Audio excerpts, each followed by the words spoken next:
few realized the magnitude of what was about to happen when Prince Harry boarded that flight back to the United Kingdom.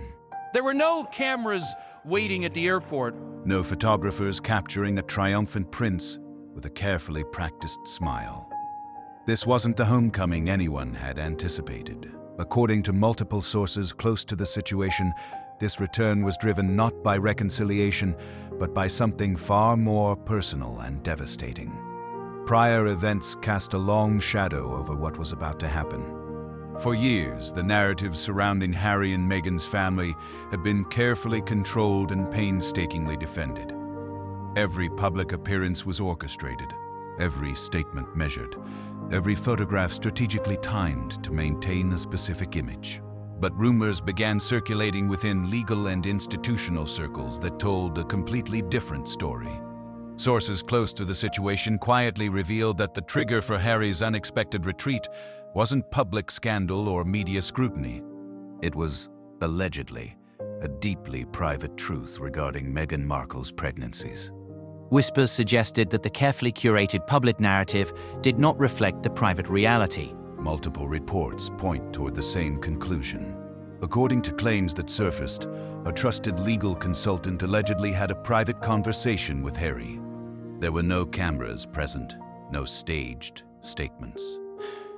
Just the alleged collapse of a man who had been holding an impossible story together through sheer force of will.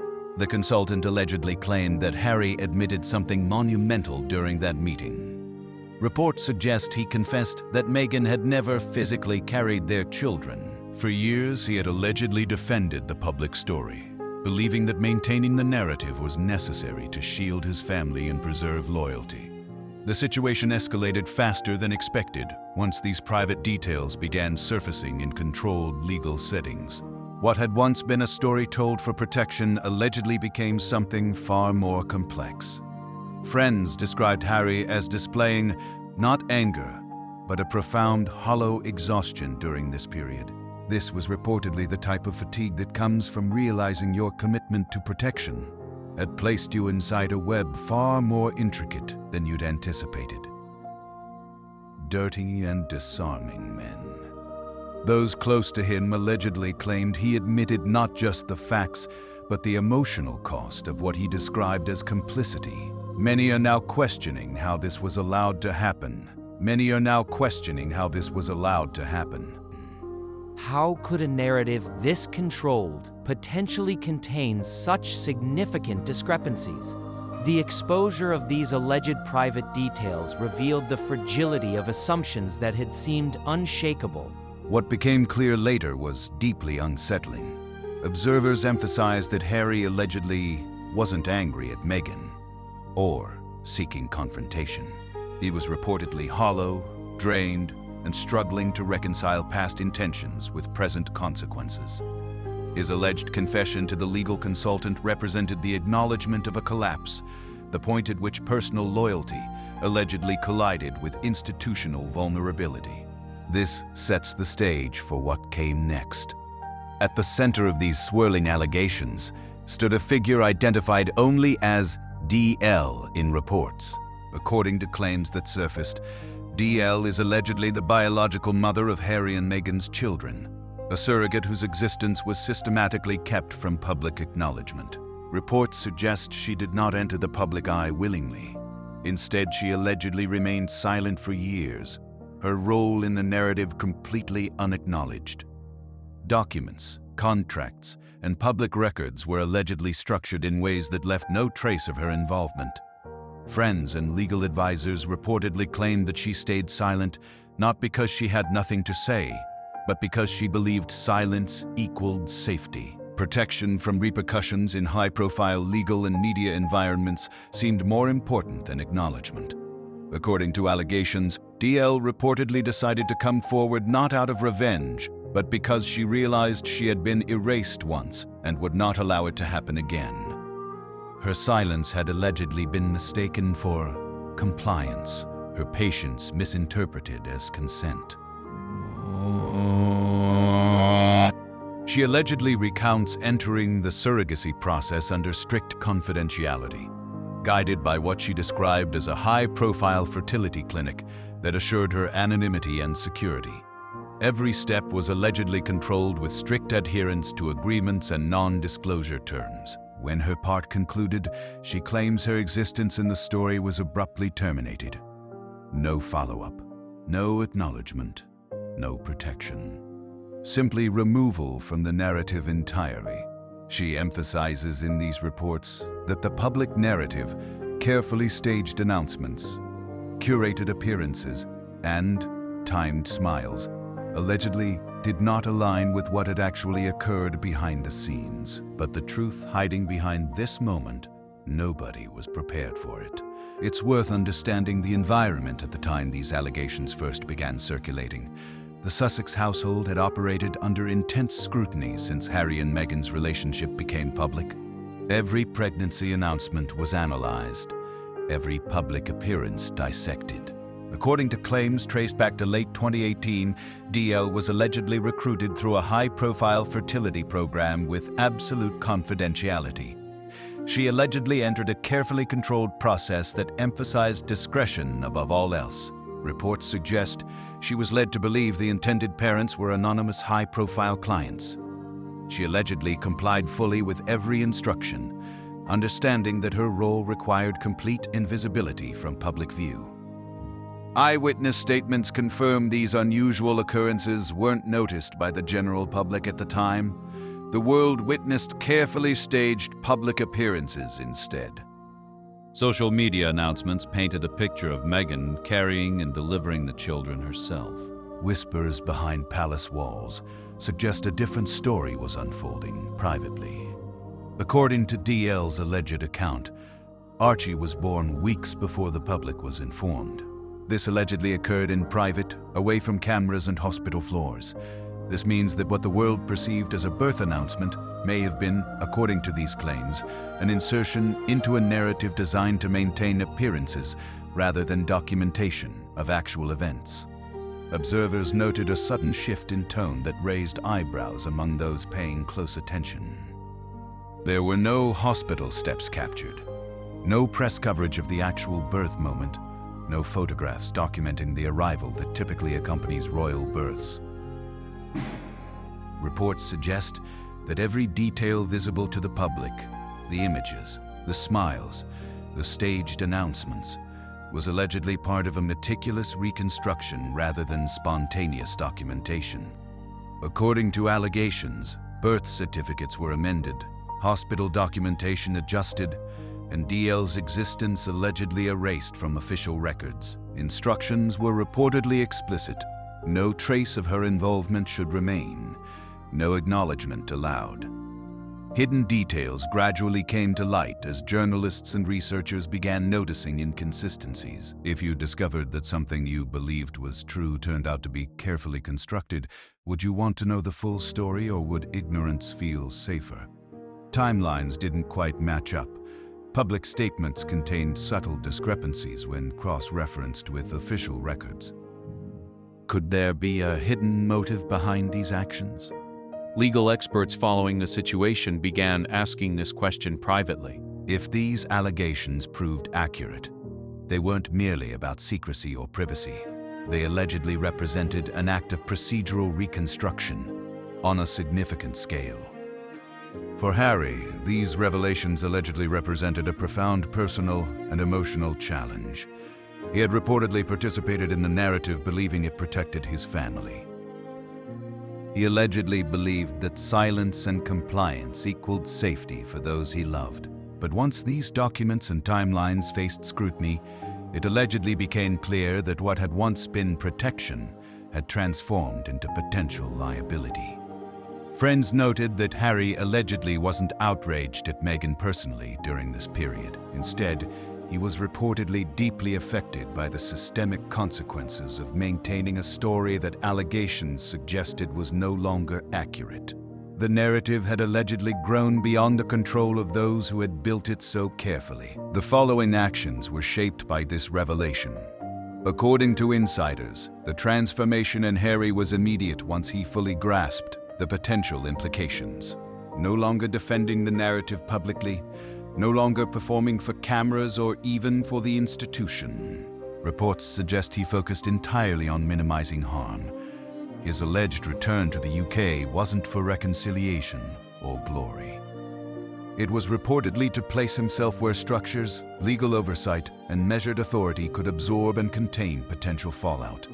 What had allegedly been performance for the public had become potential peril for private lives.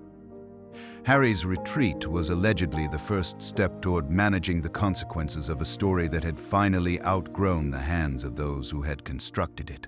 Legal teams, administrators, and advisors allegedly became his first point of contact upon his return.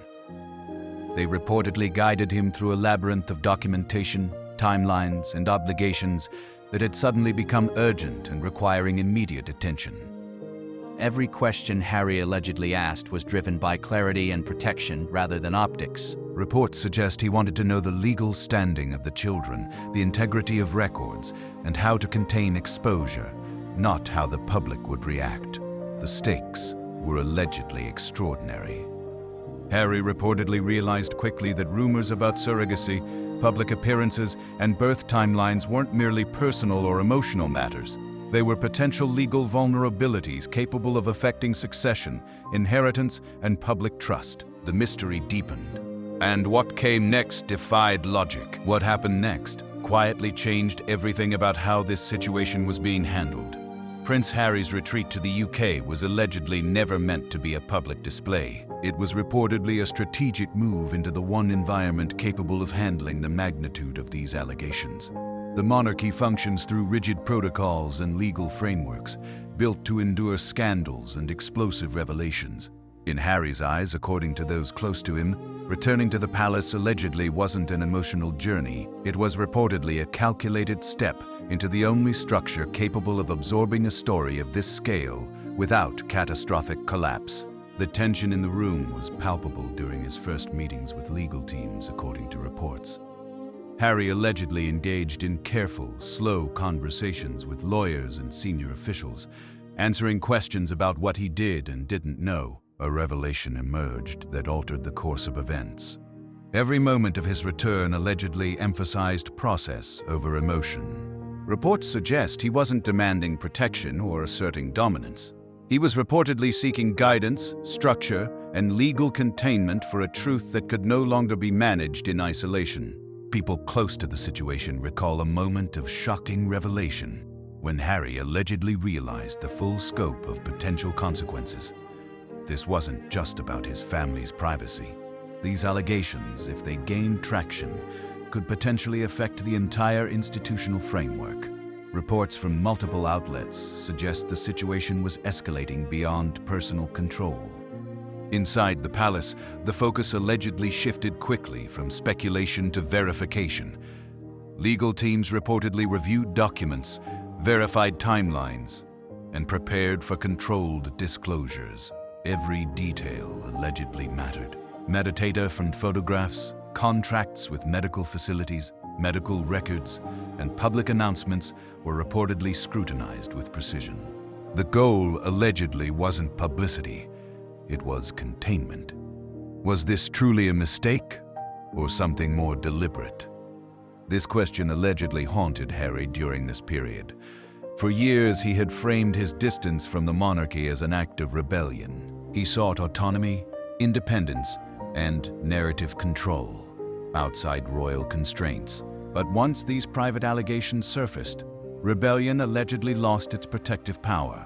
Friends and insiders describe Harry's transformation upon returning to the UK as profound. Gone was the defiant posture, replaced reportedly with exhaustion and acute awareness of systemic vulnerability. Standing outside the monarchy allegedly no longer offered safety. The narrative had grown too large, too entangled, and too volatile for one individual to contain. What had once been an instrument of freedom, distance, now allegedly threatened to become a source of liability. Winston's comes to become the only place that can protect you. Does that change who you are, or just reveal what you've always needed? Inside palace walls, Harry reportedly engaged in careful conversations with lawyers, advisors, and institutional strategists. The discourse allegedly shifted from personal emotion to legal risk, from optics to exposure management. Friends noted that Harry's focus allegedly moved away from defending Meghan, protecting public perception, or asserting his independence. Instead, reports suggest he concentrated on minimizing harm. He allegedly understood that the consequences of narrative discrepancies would inevitably extend to his children, the monarchy, and the institution itself. Every private discussion, every acknowledgement, every answer, allegedly, became part of a deliberate effort to contain potential risk.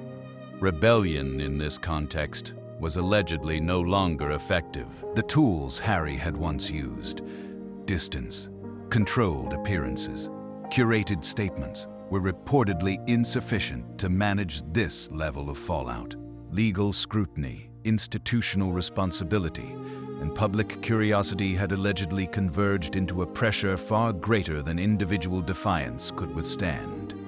Friends say that Harry allegedly became introspective during this period, replaying years of decisions. He reportedly searched for the moment when protective intent shifted into what some called unintentional complicity. His energy, once directed outward at shaping perception, allegedly turned inward toward assessing what could be managed, verified, and contained. As the story progressed, hidden patterns emerged. This alleged collapse of rebellion was both humbling and unavoidable for Harry. Reports suggest he experienced moments of profound isolation, realizing that the loyalty and silence he had embraced for years had potentially contributed to a system of exposure rather than protection. The story he had allegedly once controlled was now uncontrollable. Every action inside the institution was reportedly dictated by the necessity of survival rather than choice.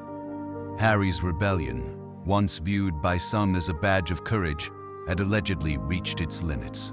Inside the palace, defiance allegedly became obsolete, replaced by reflection, calculation, and a keen focus on the preservation of legacy, reputation, and the future of his children. The story had allegedly outgrown him, and he now had to step inside the very system he had tried to escape. As Harry navigated the complex and controlled environment of the palace, one concern allegedly eclipsed all others: the welfare and legacy of his children. Sources reported that repeatedly, Harry allegedly asked the same question in different ways. What happens to Archie and Lilibet? Not about titles or accolades or headlines. Stability and protection were allegedly his sole focus. He reportedly understood that the children, innocent in every respect, were now tied to a narrative they had no ability to control. To fully grasp the situation Harry now faced, one must consider what came before this moment of institutional reckoning. For years, he had operated under the assumption that love, loyalty, and carefully managed silence would be sufficient to protect his family from harm. But allegations suggesting significant discrepancies in the narrative surrounding his children's births had allegedly shattered that assumption completely. Every public smile, every staged announcement, every carefully timed appearance had allegedly contributed to a framework that could now affect their lives indefinitely. Harry reportedly realized that his previous focus on image, privacy, and defiance could no longer ensure their safety. Secrecy, once intended to protect, had allegedly become a liability. Silence intended to shield now allegedly threatened exposure on a scale he hadn't anticipated. Official statements later aligned with what insiders had been saying privately for months. Harry allegedly spent hours in consultations with lawyers and advisors, discussing everything from legal records to media narratives. The goal was reportedly to ensure that the children's position in the story was minimized in terms of potential risk. Friends described him during this period as consumed by the implications: procedural, emotional, and legal. The decisions being made within palace walls allegedly weren't about vindication. They were about containment, focused entirely on limiting harm to those who couldn't protect themselves. Only insiders grasped the full weight of the moment when Harry allegedly made the conscious decision to shift from rebellion to compliance. This wasn't surrender. It was reportedly strategic recalibration, based on the understanding that institutional frameworks could absorb shock in ways individual defiance never could. Harry's attention to the children also allegedly revealed his personal reckoning. For years, he had assumed loyalty and silence were acts of protection. Now, he allegedly realized that these same behaviors had allowed vulnerabilities to fester unchecked, without proper oversight. The children's legacy, he reportedly understood, could not be safeguarded by narrative control alone.